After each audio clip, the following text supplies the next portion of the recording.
Welcome to Sarah Wood's Tale. Where stories comes alive, please do well to hit that subscription button and turn on your notification bell for subsequent stories. The sun dipped behind the tall palm trees, painting the skies of Lagos with shades of gold and crimson. Olivia Carter stood at the window of her modest apartment, staring at the horizon with tired eyes. She used to love sunsets. They once reminded her of hope, of new beginnings. But tonight, the beauty in the sky only felt like a cruel contrast to the storm raging in her heart. She pressed her hand against her stomach, where she felt a hollow ache, not of hunger, but of heartbreak. Her world was crashing down, and the man she trusted most was the one tearing it apart. Richard Evans. The name still made her chest flutter, though now it was from pain rather than love. She remembered the first time she met him, 3 years ago at a corporate dinner. He was everything a young woman like her could dream of, tall, confident, with a smile that seemed to open doors wherever he went. He was from one of Lagos's wealthiest families, and yet he treated her, a girl from a middle-class home, like she was the most precious thing in the room. He made promises of forever, of partnership, of building an empire together. And Olivia believed him. She gave up her dreams of starting her own fashion business to support his ambitions. Richard wanted to expand his father's logistics company, and Olivia, always loyal, put her energy into helping him. She became his secretary, his assistant, his cook, and his cheerleader. But now, everything was gone. Richard's business had collapsed, and instead of admitting his reckless spending and poor decisions, he turned the blame on her. "Richard, please," Olivia pleaded, her voice trembling as she followed him into the lavish living room of their once proud home. The marble floors gleamed, but the air smelled of emptiness. Furniture had been repossessed, the walls seemed to echo with silence. Richard paced the room, running his fingers through his neatly styled hair. "Don't beg me, Olivia. I'm tired. I'm tired of your face, your nagging, your so-called advice." Her eyes filled with tears. "I gave you everything. I stood by you when everyone else doubted you. I cooked for your meetings. I stayed up at night balancing your accounts. He cut her off with a sharp laugh. "And look where it got us. Failure. You're nothing but bad luck, Olivia. My mother was right. I should have married someone of my class, not some small-town dreamer." Her lips trembled. "So it's my fault your deals failed? My fault you spent money on parties instead of reinvesting? My fault you trusted the wrong friends?" "Yes," he shouted, slamming his fist on the table. "If you had been a real woman, you would have brought something to the table. But you have nothing. You are nothing. Just a pretty face that's already fading." Olivia staggered back as if he had struck her. The man she loved was unrecognizable. "You don't mean that," she whispered. Richard's eyes narrowed, cold and sharp. "I do. And I'm done with you. From today, you're on your own." Word spread quickly. In their high-class circles, gossip traveled faster than the speed of light. At a weekend brunch hosted by Richard's mother, Lady Margaret Evans, the humiliation reached its peak. Olivia walked in, her hands trembling but her head held high. She still wore her wedding ring, clinging to hope that Richard would change his mind. But instead of sympathy, she was greeted with sneers and whispers. "Ah, here comes the barren woman who ruined Richard's life," one of the aunties muttered loud enough for her to hear. Olivia's cheeks burned, but she pressed forward. Lady Margaret, dressed in silk and diamonds, rose from her seat and addressed her son in front of everyone. "Richard, my darling, you have carried this burden long enough. This woman has brought nothing but shame. She doesn't belong in our family." Richard, sitting beside her, sipped his champagne without flinching. Then he turned to Olivia, his voice dripping with mockery. "Olivia, it's time we stop pretending. You and I are done. You have nothing to offer me, nothing to offer this family. You're free to leave. In fact, I insist on it." The room erupted in laughter. Glasses clinked, people whispered, and Olivia stood frozen, her vision blurred with tears. She opened her mouth, but no words came out. Her heart shattered in front of strangers, and the man who once vowed to protect her was the one holding the hammer. She fled the room, the sound of their laughter chasing her out like a cruel melody. That night, alone in her empty apartment, Olivia sat on the floor, hugging herself tightly. She had lost everything, her husband, her dignity, her future. She whispered into the silence, "What do I do now?" And the silence gave no answer.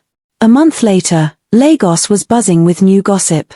Richard Evans, the man who had discarded his wife, had remarried. The news broke Olivia's heart, not because she still wanted him, but because of the speed of his betrayal. His new wife was none other than Vanessa Roberts, a glamorous socialite known for her expensive tastes and her obsession with status. Where Olivia was simple and humble, Vanessa was flashy and unapologetic. Pictures filled the tabloids, Richard and Vanessa smiling, holding champagne glasses, showing off diamond rings. They called it the wedding of the year. Meanwhile, Olivia could barely afford food. At the local market, where Olivia now shopped for the cheapest vegetables, she heard women whispering behind her. "That's her. Richard's ex-wife. The one he left with nothing?" Yes. Imagine. A man like Richard wasting time on her. At least Vanessa is a real woman. Olivia's hands trembled as she picked tomatoes. She kept her head down, pretending not to hear, but every word was a dagger. As she handed money to the vendor, one of the women laughed out loud. "Olivia, you should be grateful. At least you can finally rest. Raising a man like Richard was above your level." Olivia forced a weak smile and walked away, tears burning in her eyes. Weeks later, Olivia felt sick. She thought it was the stress, the hunger, the endless nights of crying. But when the symptoms persisted, she went to a small clinic. The doctor, an older woman with kind eyes, smiled after the tests. "Congratulations, Mrs. Evans. You're pregnant." Olivia's heart skipped. Pregnant. Her hands instinctively went to her stomach. "With twins," the doctor added gently. Tears streamed down Olivia's face, a mix of fear and joy. She had nothing, no husband, no money, no support. And yet, inside her, two lives were growing. She whispered to herself, "You're not alone anymore." When the news spread, instead of sympathy, the community mocked her even more. At the churchyard one Sunday, two women cornered her. "So we heard you're carrying twins," one said with a smirk. "Yes," Olivia replied softly, her hand protectively on her belly. The second woman laughed. "Ah, so not only will you suffer, you'll suffer double. Two mouths to feed with what money? God really wants to punish you." The first woman added, "Richard must be laughing in his mansion with Vanessa. And you'll be dragging babies around the market." Olivia's lips trembled, but she held back her tears. She looked them in the eye and said quietly, "You may laugh now, but one day, you will see." They burst into louder laughter, their voices chasing her down the street. But that night, as she lay in bed, she placed her hands over her belly and whispered to her unborn children, "You are my reason now. We will survive. We will rise. And one day, the world will laugh with us, not at us." And in the silence of her tiny room, she found strength she never knew she had. The small one-room apartment smelled of damp walls and stale bread. Olivia sat on the edge of her mattress, holding her belly with one hand and staring at the nearly empty bag of rice on the floor. Her stomach growled, but she quickly pushed the bowl of rice toward a little plastic container. "This is for you," she whispered to her unborn twins. "Not for me." Her face was pale, her eyes hollow from sleepless nights. Life had changed drastically in just a few months. Once, she had dined at fine restaurants, wore silk gowns, and smiled under the flash of cameras as Richard's wife. Now, she washed clothes for neighbors, scrubbed office floors, and carried water buckets for landlords just to afford bread and Gary. One morning, Olivia reported to a cleaning job at a construction site. She tied a scarf around her hair and pushed a mop across the dusty floor. The foreman, a stocky man with a loud voice, walked in. "Woman," he barked. "You're too slow. Can't you move faster?" Olivia bit her lip. "I'm sorry, sir. I'll try." The man folded his arms. "Try. Look at you. Pregnant like a cow, yet you're dragging yourself here. People like you make me sick." The words cut deep, but Olivia kept her head down. She mopped harder, even as her back screamed in pain. A few minutes later, the world began to spin. Her vision blurred, her knees buckled, and before she could steady herself, she collapsed to the ground. "Hey!" one of the workers shouted. The cleaner fainted. The foreman cursed under his breath. "Useless woman. Someone pour water on her." A kind worker ran to her side, splashing water on her face. Olivia opened her eyes slowly, her lips trembling. "My babies," she whispered. The worker shook his head. "Madam, you should not be working like this." But Olivia struggled to sit up, wiping her tears. "If I don't work, they won't eat. I must." Later that week, Olivia sat outside her apartment, waiting for her landlord. Mr. Benson, a grumpy man with a big belly, arrived with a frown. "Olivia," he shouted, waving a paper. "Your rent is due. 2 months behind. Do you think I'm running charity here?" She stood quickly, her hands clasped together. "Please, Mr. Benson, give me just 1 more month. I promise, I'll pay." "I'm trying, sir." He sneered. "Trying doesn't put food on my table. If you can't pay, pack your things." Tears filled her eyes. "I'm pregnant. Where will I go?" He shrugged. "That's not my problem. A woman without a husband should know her limits. I want my money by Friday." As he walked away, Olivia sank to the ground, crying into her hands. For the first time, she thought of giving up. But then, she felt the gentle kick inside her belly. Her tears slowed, replaced with determination. She whispered, "No, I can't give up. I will fight for you. I will give you a life worth living." That night, she wrote in a torn notebook, "For Ethan and Ella, I will rise again." She didn't yet know how, but her vow became her strength. It was a hot afternoon when Olivia's life began to change. She was cleaning the lobby of a tall office building, sweat dripping down her back. Her mop bucket squeaked as she pushed it across the tiles. From the corner, an older man in a grey suit stood watching her. He had kind eyes and neatly combed silver hair. His name was Michael Johnson, though she didn't know it yet. He approached slowly. "Young lady, may I ask you something?" Olivia straightened, embarrassed at her messy scarf and stained apron. "Yes, sir." Michael studied her face. "You look different. Not like the usual cleaners I see. What's your story?" Olivia hesitated, unsure if she should speak. Most people mocked her when she tried to explain. But something about his gentle tone gave her courage. "I was married once, to a wealthy man," she said softly. "But he left me with nothing. Now, I am alone. Pregnant with twins. I clean offices to survive." Michael's eyebrows rose in surprise. "Twins? And you're still working this hard?" Tears filled her eyes, but she nodded. "I have no choice. I can't let my children suffer." Michael looked thoughtful. "You remind me of myself many years ago. I, too, started with nothing. Lost everything once. But I built it back. Tell me, Olivia, do you still dream of a better life?" Olivia's lips trembled. "Every night, sir. But dreams don't pay bills." He smiled gently. "True. But the right knowledge can turn dreams into reality." She looked at him curiously. "What do you mean?" Michael reached into his briefcase and pulled out a small notebook. He handed it to her. "This is where I began. Real estate. Land is wealth. If you're willing to learn, I can guide you." Olivia stared at him, unsure if she should believe. Why would you help me?" He chuckled. "Because I see resilience in your eyes. And because when I was struggling, a stranger helped me too. This is my way of passing it on." The next week, Michael invited her to a small cafe. Over tea and bread, he explained the basics of real estate, buying land cheap, selling later for profit, renting small spaces. "Start small," he advised. "Even the little you earn from cleaning, save a portion. No matter how hard it feels. One day, that savings will buy you your first piece of land." Olivia listened intently, taking notes with shaking hands. "But, sir," she asked, "how can I save when I barely eat?" Michael leaned closer. "Because your future depends on it. Your children's lives depend on it. Every coin you save today will shout for you tomorrow." Months passed.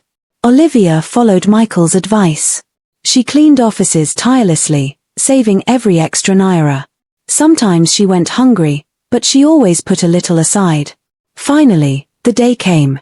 Her water broke in the middle of her shift. The other cleaners panicked, rushing her to the hospital. After hours of pain and tears, she heard the sweetest cries in the world. 2 tiny babies, wrapped in soft blankets, placed gently in her arms. A boy and a girl, the nurse said with a smile. Olivia looked down at them, tears streaming freely. Ethan and Ella, she whispered. In that moment, all her suffering melted away. Her arms were full, her heart fuller. She kissed their tiny foreheads and whispered, I promise you both. Mama will give you the world. Later, Michael visited the hospital, bringing baby clothes and formula. He stood at the bedside, smiling warmly. Congratulations, Olivia. Your journey has just begun. But remember, these children are your strength, not your weakness. Use your pain as fuel. One day, the world will hear your story. Olivia held her twins closer, her eyes shining with hope. For the first time in a long time, she believed him. The years after Ethan and Ella were born were the hardest of Olivia's life. By day, she worked as a cleaner, nanny, or cook, anything that paid. By night, she studied real estate guides Michael Johnson gave her. The little she saved, she invested in small plots of land at the edge of town.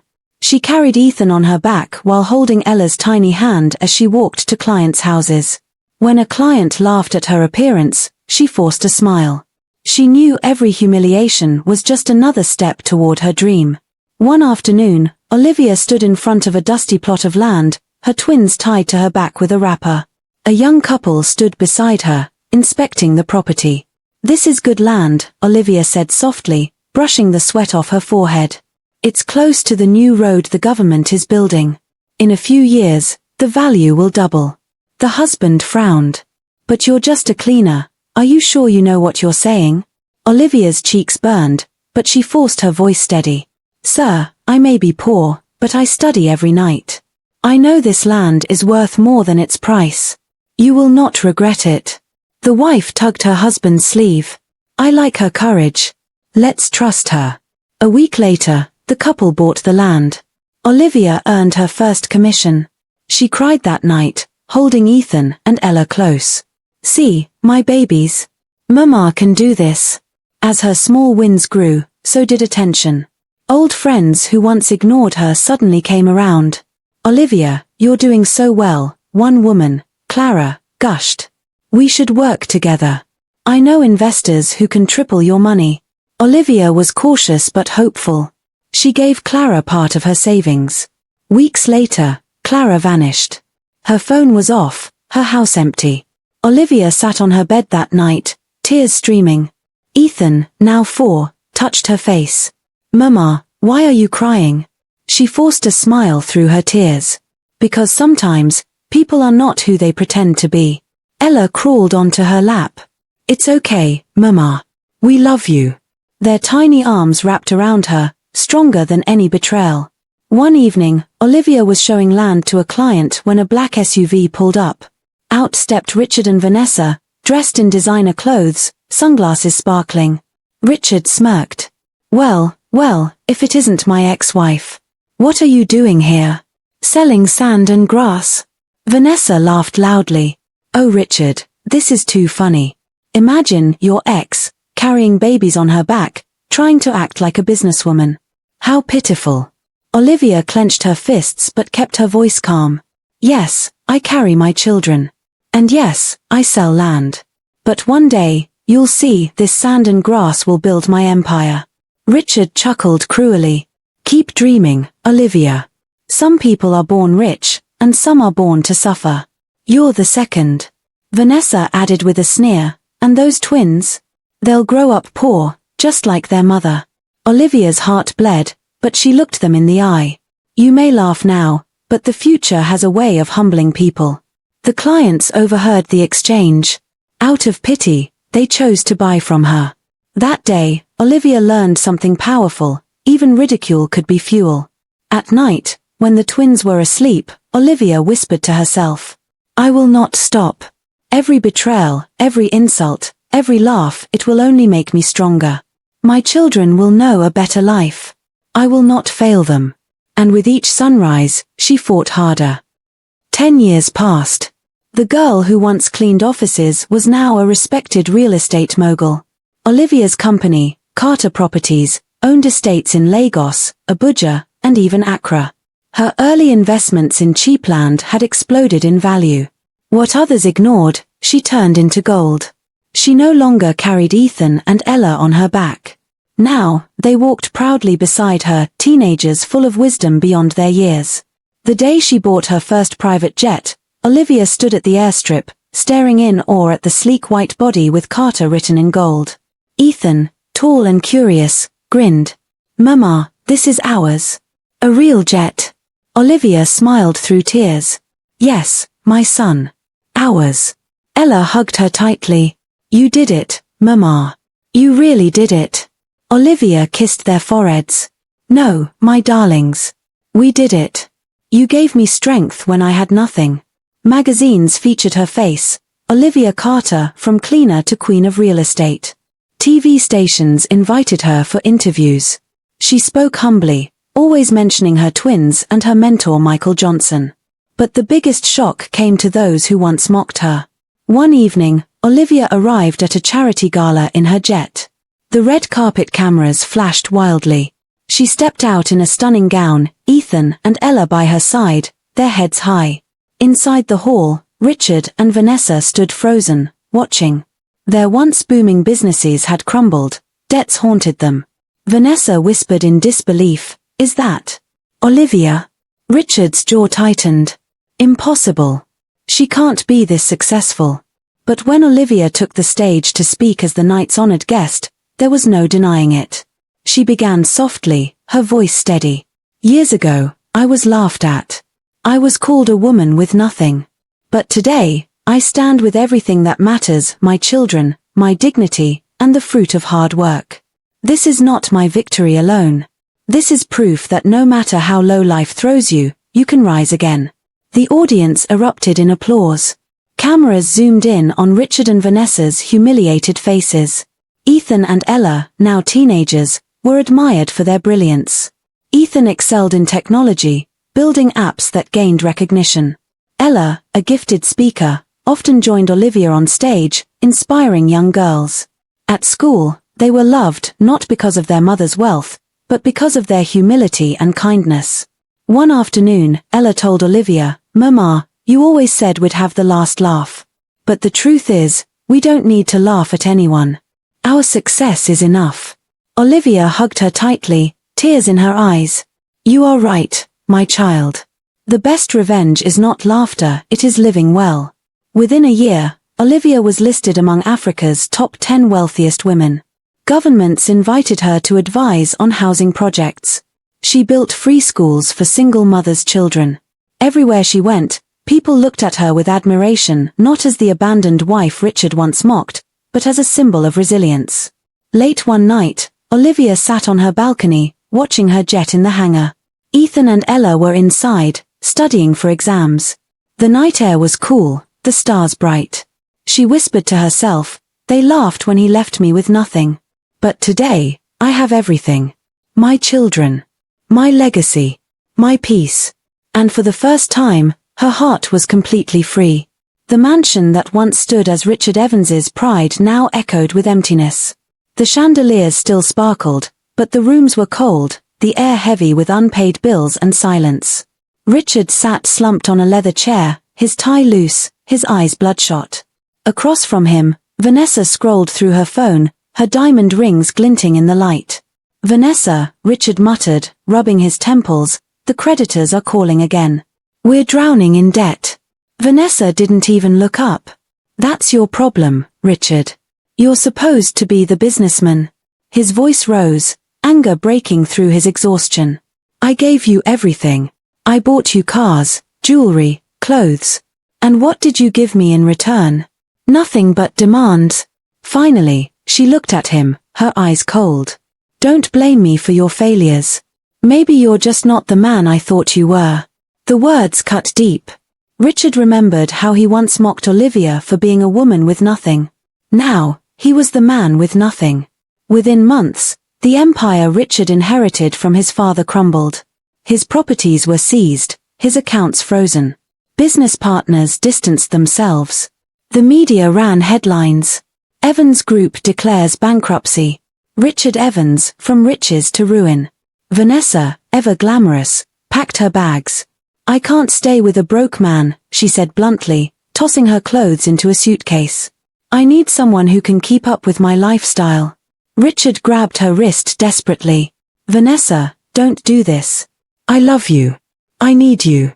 She shook him off, her laugh sharp as a knife. "Love doesn't pay for diamonds. Goodbye, Richard." The slam of the door echoed like a final judgment. Weeks later, Richard sat alone in a cheap bar, nursing a half-empty glass of whiskey. Two men at a nearby table were talking excitedly. "Have you heard about Olivia Carter?" one said. "Yes. The woman who owns Carter Properties. She's one of the richest women in Africa now. They say she even bought a private jet." Imagine. Richard's glass froze in his hand. Olivia, successful? A jet. He left the bar in a daze, his mind spinning. The woman he had mocked, discarded, and humiliated was now everything he once dreamed of becoming. A bitter taste filled his mouth, not just from the whiskey, but from regret. The next morning, Richard dug through his old contacts until he found Olivia's number. His hand trembled as he dialed. "Hello." Her voice was calm, steady. "Olivia, it's me. Richard." There was a pause. Then a soft, measured reply. "Richard. Why are you calling me?" He cleared his throat. I've been thinking about you. About us.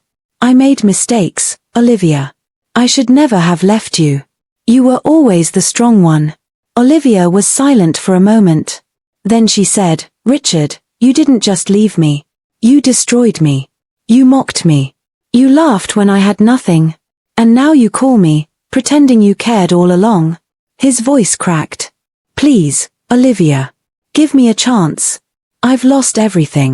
But maybe we can rebuild together." Olivia's laugh was soft, but it carried no warmth. "Together? Richard, I rebuilt my life without you. And I will never need you again."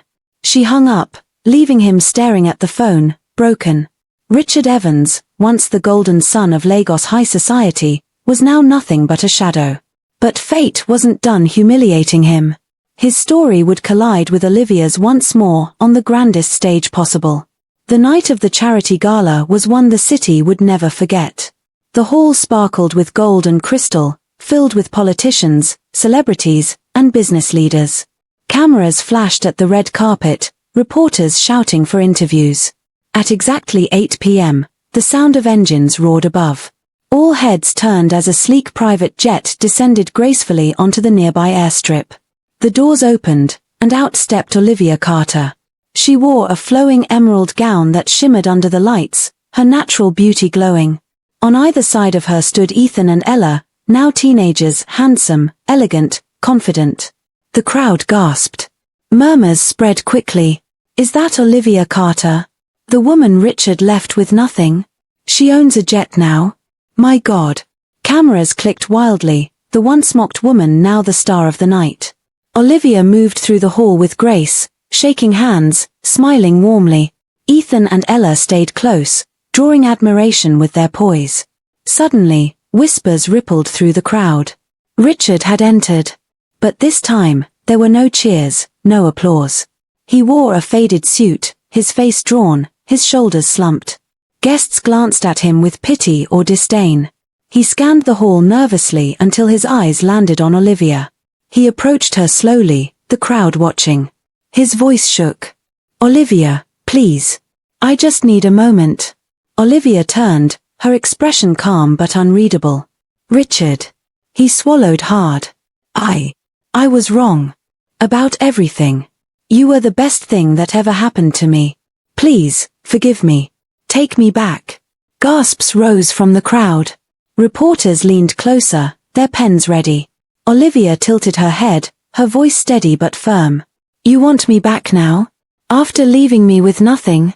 After mocking me in front of your family? After laughing while I suffered?" Richard's face burned. "I didn't know. I didn't know you would become this.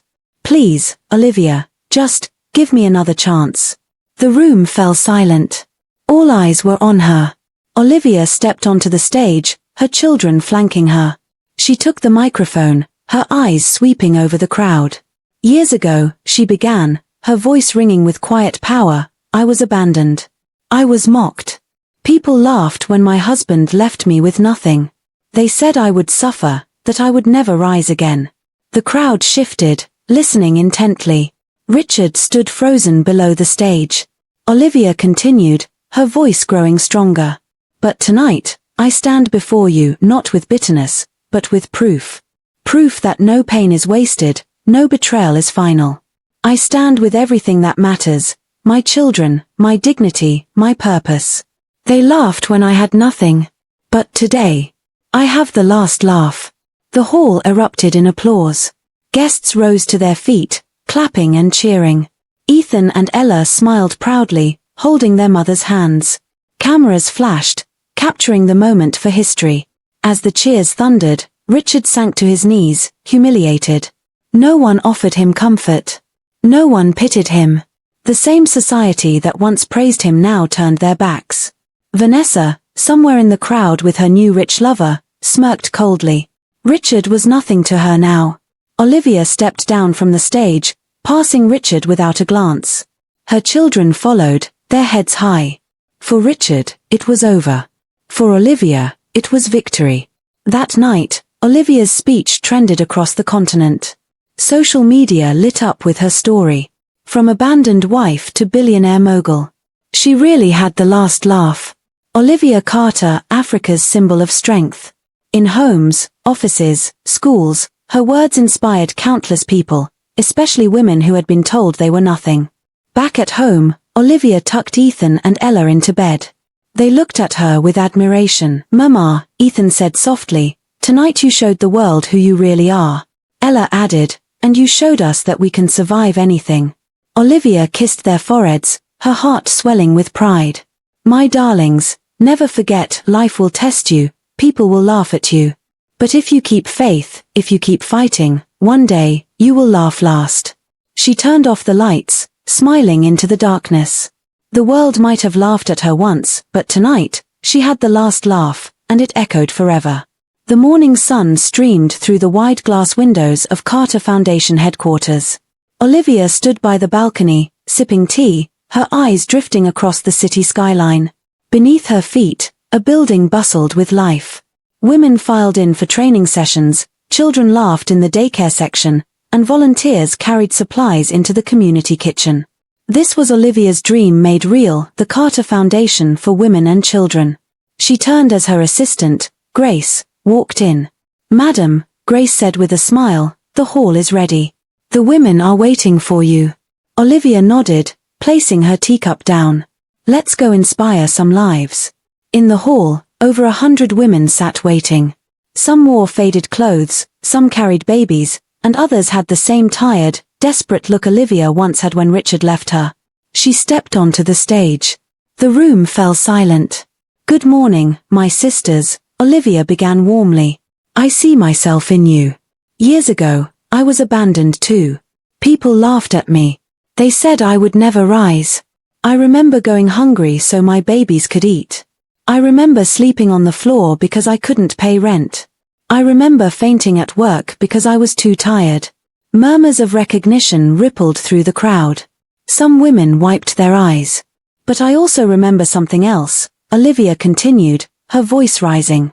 I remember deciding that my story would not end in shame. I chose to fight. Not just for myself, but for my children. And that choice changed everything. A woman at the front raised her hand timidly. Madam Olivia, what if we don't have connections or money? How do we start?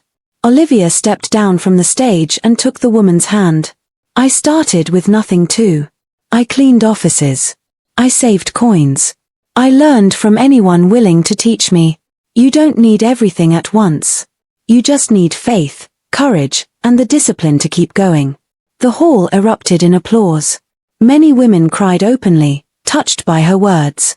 After the session, women crowded around Olivia, thanking her. Because of your foundation, my children have food, one said. You paid for my daughter's school fees, another whispered through tears. You gave me hope when no one else cared, said a third. Olivia hugged them all, her heart swelling. She realized that her redemption wasn't just in her wealth, it was in lifting others. Later that evening, Olivia returned home, tired but fulfilled. Ethan and Ella were waiting in the living room, looking suspiciously excited. "Mama, close your eyes," Ella said, bouncing with energy. "Why?" Olivia asked, laughing. "Just do it, Mama," Ethan insisted. She sighed playfully and closed her eyes. She heard whispers, footsteps, then, "Okay, open." When she opened her eyes, they were holding a shining glass trophy. The words engraved read, "Olivia Carter, Mother, Leader, Inspiration. Awarded for transforming lives." Her hands trembled as she took it. What is this?" Ella grinned. "We nominated you for the African Women of Impact Award. We didn't tell you because we wanted it to be a surprise." Ethan added softly, "Mama, this is for all you've done. Not just for us, but for thousands of families." Tears welled in Olivia's eyes. She hugged them tightly, the award pressed between them. "My children, you don't know what this means to me.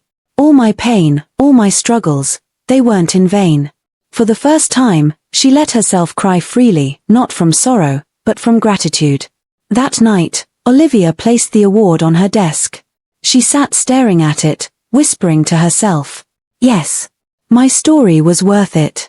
Her redemption was complete." The office smelled of fresh paper and ink.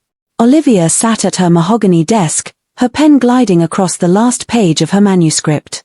The title stared boldly from the cover sheet. "The Last Laugh, My Journey from Nothing to Everything." She leaned back in her chair, exhaling deeply. This book wasn't just her story, it was her legacy. When the memoir was released, it exploded across bookstores, online platforms, and social media. Within weeks, it became a bestseller. News anchors quoted her lines, influencers shared her speeches, and hashtags like #TheLastLaugh trended globally. A Nigerian student in London posted, "Reading Olivia Carter's story gave me strength to keep pushing." A single mother in Kenya wrote, "She lived my life, and she showed me I can rise too." Even international magazines called her Africa's Iron Rose. Olivia watched all this quietly, humbled. Her pain had turned into power, and her story had become hope for millions. Months later, the family stood at a private hangar. Ethan and Ella were now 18, dressed sharply, their suitcases lined up beside them. They were flying out for college abroad in their own small jet, a gift from Olivia. Ella hugged her tightly. "Mama, you taught us everything. We'll make you proud." Ethan added, his voice steady, "We'll carry your name with honor, wherever we go." Olivia smiled, though her eyes misted. "You already make me proud every day. Go and shine, my children. The world is waiting for you." The pilot called for boarding. Ethan and Ella waved as they climbed the steps into the jet. Olivia stood watching, her heart a mix of pride and ache. The engines roared to life, the jet rolling down the runway. She whispered softly to herself, her lips trembling but smiling. "Yes, I had the last laugh." As the jet disappeared into the sky, Olivia turned and walked back toward her car, her head high. She wasn't just a survivor anymore, she was a symbol, a mother, a leader, a legacy. Her story was no longer just hers. It belonged to everyone who had ever been mocked, abandoned, or told they were nothing. And as the sun set behind her, Olivia Carter's name shone brighter than ever, a reminder that sometimes, the best revenge is not revenge at all, but victory. Please don't forget to hit the like button, comment, and subscribe, it really means a lot to us. Thank you for watching and stay tuned to get more interesting stories like this.